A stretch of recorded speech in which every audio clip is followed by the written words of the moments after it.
Assalamualaikum warahmatullahi wabarakatuh.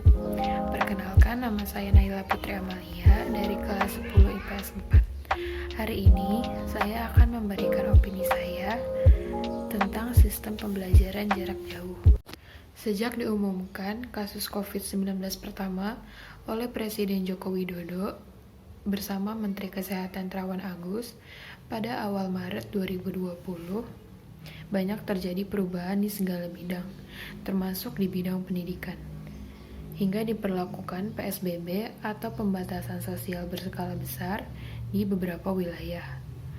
COVID-19 yang semakin mewabah membuat pemerintah mengeluarkan kebijakan agar sekolah-sekolah melakukan pembelajaran jarak jauh dan siswanya belajar di rumah. Sistem pembelajaran jarak jauh terbilang cukup efektif untuk menekan angka penularan COVID-19.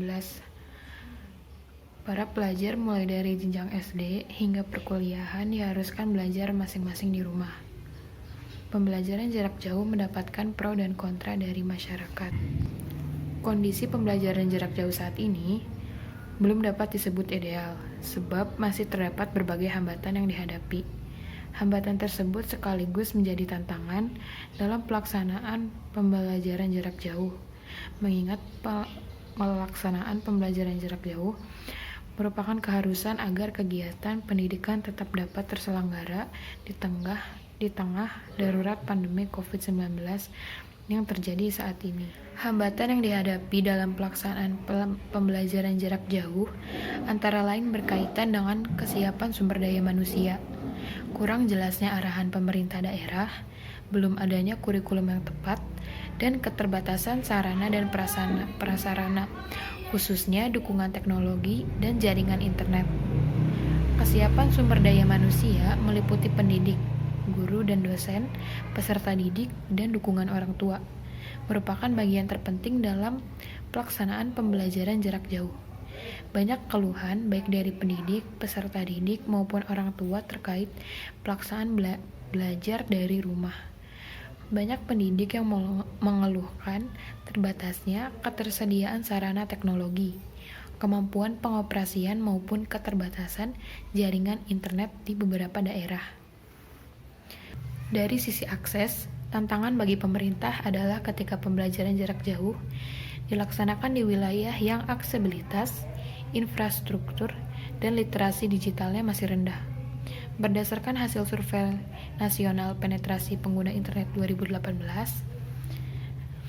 sebaran data menunjukkan bahwa lebih dari separuh pengguna internet di Indonesia berada di wilayah Jawa, 55,7%, diikuti Sumatera 21,6%, Sulawesi, Maluku, Papua 10,9%, Kalimantan 6,6%, serta Bali dan Nusa Tenggara sebesar 5,2%.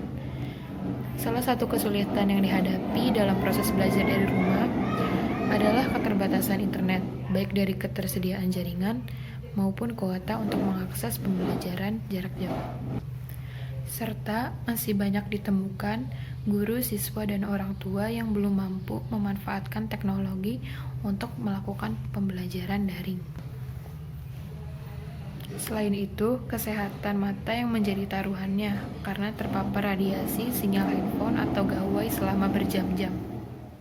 Adanya pembelajaran jarak jauh ini membatasi anak-anak untuk beraktivitas dan berinteraksi sosial, sehingga mengakibatkan dampak yang kurang baik terhadap pendidikan dan perkembangan anak.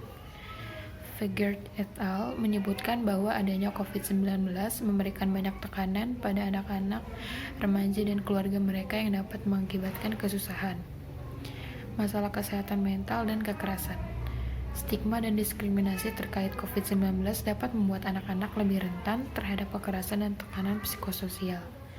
Hal ini sesuai dengan pernyataan dari EISC yang menyatakan bahwa ketika terjadi wabah apapun, orang-orang cenderung merasa khawatir dan tertekan. Di antara beberapa kekhawatiran dan ketakutan mereka adalah: yang pertama, takut jatuh sakit dan kemudian meninggal; yang kedua, merasa tidak berdaya; dan tiga, merasa bosan dan kesepian, dan lain sebagainya.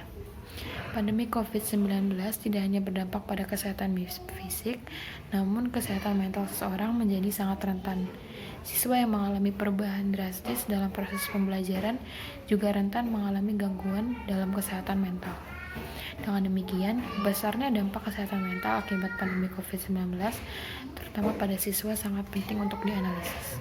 Sekian pendapat saya dari pihak kontra terhadap sistem pembelajaran jarak jauh. Bila ada salah kata atau kurang yang mohon dimaafkan. Billahi taufiq wal hidayah. Wassalamualaikum warahmatullahi wabarakatuh.